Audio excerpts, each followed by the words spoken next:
Sebenarnya nih anime itu gak seburuk yang kita kira loh. Malah nih anime itu sebenarnya bagus ya.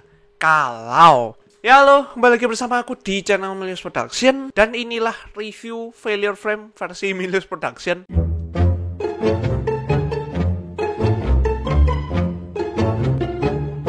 Kita langsung aja ke cerita dari anime ini sendiri yang menceritakan tentang seorang remaja broken home yang bernama Mimori Touka, yang dia ini sering disiksa oleh keluarganya sendiri. Tiba-tiba bersama teman-temannya itu diteleportasi ke dunia lain atau isekai, di mana mereka ditugaskan untuk melawan iblis di dunia tersebut. Nah, di sini teman-temannya Mimori Touka tuh pada mendapatkan kekuatan yang bisa dibilang cukup kuat ya. Terkecuali untuk Touka ini sendiri, di mana Touka ini memiliki kekuatan sihir yang cukup lemah, sehingga Dewi Vicious, dewi yang memerintah di dunia tersebut, harus membuang Mimori Touka ini ke area di mana area tersebut full monster gitu loh. Jadi Mimori Touka harus bertahan hidup di dunia tersebut. Nah, menariknya ketika Touka ini berhasil membunuh satu monster di area tersebut, Touka ini langsung naik levelnya itu beratus-ratus, ibarat udah kayak smurfing di Valorant, udah jago banget, naiknya juga lompat-lompat tuh ranknya ya. Ya kira-kira kayak gitulah. Dan disinilah Mimori Touka ini memulai arc balas dendamnya terhadap dewi yang membuangnya ini.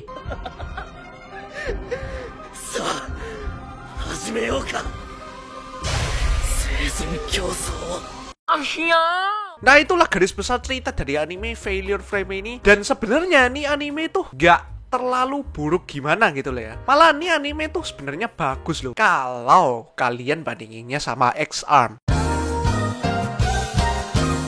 Ya jujur ya, dari awal nih anime keluar nih udah dari ekspektasiku yang tinggi banget, itu setinggi langit atau setinggi galaksi lah. Ketika nonton adaptasi dari animenya ini beneran turun sedalam palung Mariana coy. Beneran, nih anime itu sebelum dapat adaptasinya itu udah rame banget pembahasannya di beberapa fanpage anime gitu. Malahan ada yang bilang kalau light novel dari anime ini tuh serekomen itu karena sedark itu katanya. Tapi ya manisnya di mulut netizen doang sih.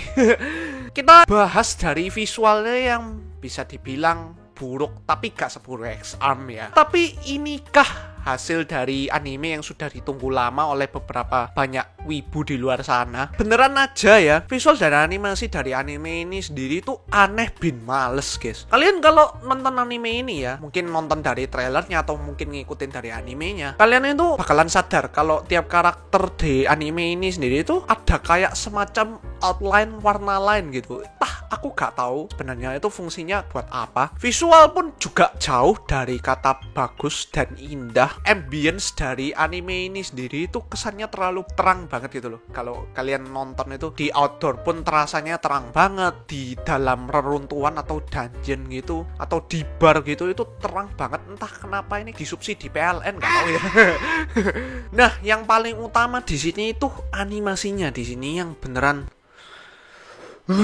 Di sini kita bisa lihat ya secara jelas ya, penggunaan 3D di anime ini sendiri itu sangat kacau ya. Kita bakalan lihat contoh aja dari anime ini sendiri, di mana ada scene Touka itu berdiri gitu. Itu ya, itu scene udah simple banget, masih pakai CGI tanpa perlu kayak dipoles lagi, diblend lagi sama 2D-nya. Itu kurang males apa coba nih anime ya. Scene fighting di anime ini sendiri pun kesannya juga sekilas doang jelek juga. Iya, karena CGI-nya ini ya pokoknya nggak ada variasinya, kayak diambil satu angle doang. Itu beneran males banget sih dari sisi animasinya ini. Ini biggest disappointment banget sih, karena nih anime itu udah ditunggu lama oleh banyak wibu, tapi masa hasilnya kayak gini ya. Tapi at least anime ini masih ada 2D-nya, nggak kayak X-Arm yang dimana awalnya itu sudah hancur gitu. Ya BTW, kalau kalian nggak tahu, studio yang adaptasi anime ini adalah studio yang sama dengan Matosei no Slave, yaitu Seven Arc. Oke, kita langsung aja ke permasalahan selanjutnya di sini, yaitu ceritanya.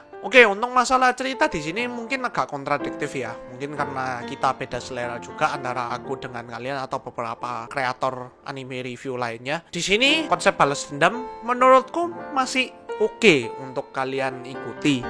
Nah, tapi sayangnya eksekusi dan pembawaan cerita dari anime ini sendiri itu agak rancu. Pertama, konsep dari anime ini itu kayak gak terdeliver atau tidak tersampaikan dengan baik ke penonton kayak aku gini. Kaku banget gitu loh rasanya. Bahkan awal pembuangan Mimori Touka itu masih kurang cukup gitu loh untuk menunjukkan bahwa kesan dari anime ini tuh dark pakai banget. Contohnya aja Aku ingat segerombolan bandit yang berusaha nangkep Sarah Ashland ini cuma pengen dijadiin pemuas nafsu gitu. Kayak aku mikirnya kalian tuh pengen nunjukin sisi dark dari anime ini tuh dari sisi lain atau pengen nonton bokep sih sebenarnya. Dan banyak juga momen cringe di anime ini yang membuat aku agak geram ya nonton anime ini. Terutama momennya Touka sama si Sarah Ashland ini. Aku mikirnya tuh kalau kalian mau jadian tuh jadian aja, gak usah alasan ini itu dan itu kayak goblok lah beneran. Karakterisasi dari Memori Touka juga gak cocok sama vibe dari animenya, dimana kita bisa melihat karakterisasi Memori Touka ini meskipun dia itu pengen balas dendam ya, tapi dia itu masih agak naif gimana gitu. Yang sebenarnya aku expect dari Memori Touka itu adalah dia itu bisa membuang seluruh sisi kemanusiaannya dan intinya all out kepada balas dendamnya gitulah ya. Tapi di sini itu beneran naif banget. Bahkan kalau kalian bandingin sama beberapa karakter di anime yang konsepnya balas dendam gitu, contohnya aja kayak Naofumi itu jauh bumi dan langit coy. Naofumi dari awal itu hasrat balas dendamnya itu udah gede banget. Untuk kasus ini Naofumi itu sudah ke-develop menjadi pribadi yang lebih baik lah. Oke, segitu aja review anime Failure Frame versi Milios Production. Menurutku anime ini tuh buruk. Iya, jelek, pakai banget. Bahkan aku berani ngomong, anime ini tuh gak worth untuk kalian tonton. Ini masih setengah jalan loh. Ini belum full aku nonton gitu. Aku bisa nilai nih anime itu jelek banget. Nah, tapi sebenarnya nih anime itu gak seburuk yang kalian kira. Kalau kalian bandinginnya sama X-Arm. Oke, cukup. Ya, bisa dibilang dua anime ini adalah dua anime terburuk dalam sejarah. Tapi kalau kalian mau nonton anime ini masih bisa. Kayak serunya itu masih ada sedikit lah. Ya mungkin ada gegara fan service-nya sedikit doang. Oke, segitu aja video hari ini. Bagaimana menurut kalian tentang anime Failure Frame ini? Apakah se-failure itu ataukah gimana? Silahkan coret-coret di kolom komentar. Dan di sini Milios Production. See you again in the next video and stay healthy. Bye. Ya aku tahu gak sejelek X-Arm, tapi ya nggak gini juga ya. Bahkan aku berani ngomong Arifureta masih lebih bagus coy daripada ini. Meskipun konsepnya sama ya.